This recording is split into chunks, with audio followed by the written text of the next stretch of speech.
Assalamualaikum warahmatullahi wabarakatuh. Baik, di sini saya akan melanjutkan video pembuatan transaksi material receipt dari dokumen PO yang telah berhasil kita buat pada video sebelumnya. Jadi di sini material receipt itu digunakan untuk kita membuat transaksi penerimaan barang menyesuaikan dengan jumlahnya. Karena ada beberapa kesepakatan dengan vendor, misalkan kita menerima barang dari 100 itu 2 kali, jadi 50-50 atau langsung full 1. Nah, ini akan kita bahas di video penjelasan kali ini. Oke, dari dokumen PO, ini bisa kita langsung buat receipt-nya. Jadi kita buka dulu PO-nya, ada di modul purchase, lalu pilih menu purchase, lalu pilih purchase order, lalu masukkan nomor PO-nya. Nah, setelah sampai di dokumen PO, kita tinggal klik create receipt. Nah, secara otomatis akan muncul tampilan seperti di pojok kanan atas ini, ada gambar truk, icon truk, lalu muncul satu receipt. Nah, ini kita klik, lalu dia akan pindah ke transaksi MR-nya atau material receipt-nya. Nah, yang perlu diperhatikan pertama-tama, status di sini sudah ready, jadi sudah ready untuk diterima barangnya. Lalu ada beberapa hal yang perlu kita perbaiki, yaitu yang pertama date-nya. Ini menyesuaikan saja dengan tanggal PO-nya atau 5 Juni di sini ya. Lalu partnernya, lalu destination location ini juga perlu diperhatikan, KPU stok, dan di operation type-nya itu kantor pusat yang receipt karena kita menerima barang. Lalu selanjutnya di bagian lain, ini kita klik yang icon 3 garis biru ini. Nah, di sini fungsinya adalah untuk menentukan berapa barang yang akan kita terima di kolom dan ini. Jadi sesuai yang tadi saya sudah jelaskan di awal video, untuk penerimaan barang ini akan berpengaruh pada proses penagihan atau invoice ke vendor. Jadi, ada beberapa kesepakatan yang telah disetujui pada saat kita melakukan negosiasi. Nah, di situ perlu ada beberapa kondisi di mana apakah si barang yang kita terima ini setengah-setengah dari jumlah total atau langsung full. Nah, di sini saya akan gunakan skema yang setengah. Kita klik satu ya, dari yang sudah kita pesan. Nah, setelah sudah kita input satu, kita klik confirm. Karena nanti pada saat invoice, jumlah tagihan yang harus kita bayar itu sesuai dengan yang kita terima, sesuai dengan barang yang kita terima. Misalkan di case di sini tadi PO-nya nilainya 5.000, maka pada penerimaan pertama kita akan bayar 2.500 terlebih dahulu sesuai dengan barang yang sudah kita terima. Nah, untuk case di sini karena ini jasa, biasanya itu ada kesesuaian atau kesepakatan mengenai pembayaran. Untuk di awal misalkan kita bayar dulu setengahnya, setelah proyeknya selesai baru kita akan lunasi, seperti itu. Makanya perlu ada penyesuaian di sini.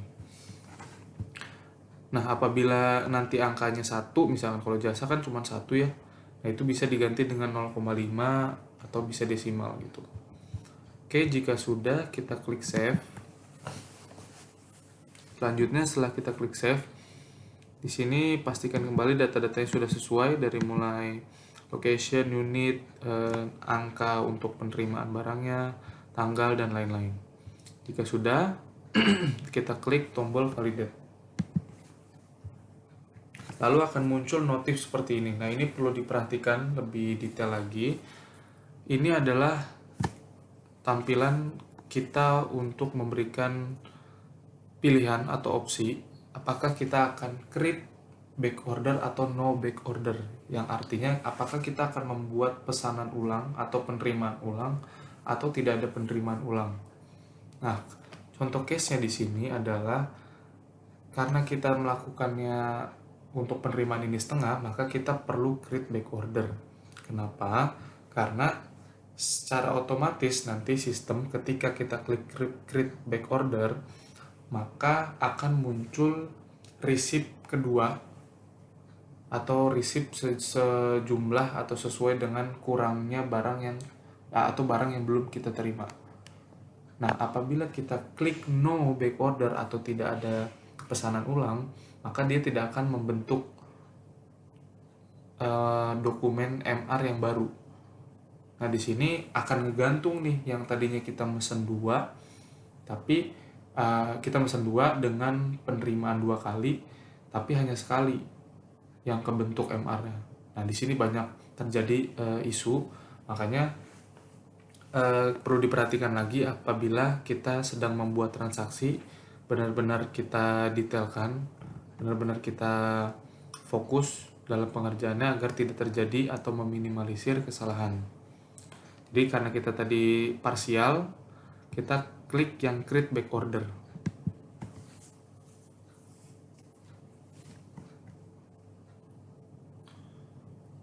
Baik, dokumen MR sudah berhasil divalidate, statusnya akan pindah ke DAN. Lalu untuk PO-nya sendiri itu dia akan membentuk 2, yang seperti saya sudah jelaskan tadi. Di sini kita bisa lihat ada 2 receipt yang terbentuk, yang satu statusnya ready, yang akan kita bentuk lagi nanti pada saat penerimaan selanjutnya. Lalu di sini juga ada informasi back order dari MR yang sudah kita bentuk yang pertama kali, yaitu 03943 ini ya. Nah, di sini ada yang sudah done atau yang sudah kita validate tadi. Ini kita buka. Lalu di sini kita lihat jurnal yang sudah terbentuk. Kita pastikan kembali jurnalnya sudah terbentuk dan sesuai. Oke, bisa kita lihat. Untuk akun COGS-nya itu berada di debit terhadap ALP. ALP-nya ada di sisi kredit.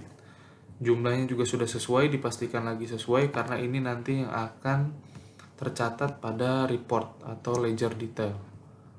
Oke, partnernya sudah sesuai, akunnya juga sudah, location unitnya juga sudah, seperti itu. Ini hanya proses pengecekan. Oke, selanjutnya akan berlanjut ke modul invoice atau transaksi invoice, penagihan atau pembayaran ke vendor. Jadi untuk prosesnya dari dari PO sampai MR sampai sini. Jadi diperhatikan kembali langkah-langkahnya, pengerjaannya. Apabila ada yang belum paham, silahkan direview kembali videonya, bisa dilihat-lihat kembali videonya. Namun apabila masih ada yang belum sesuai atau belum mengerti mengenai inputan, bisa langsung ditanyakan ke tim budget and ERP and system. Sekian dari saya, mohon maaf bila ada kekurangan. Terima kasih. Wassalamualaikum warahmatullahi wabarakatuh.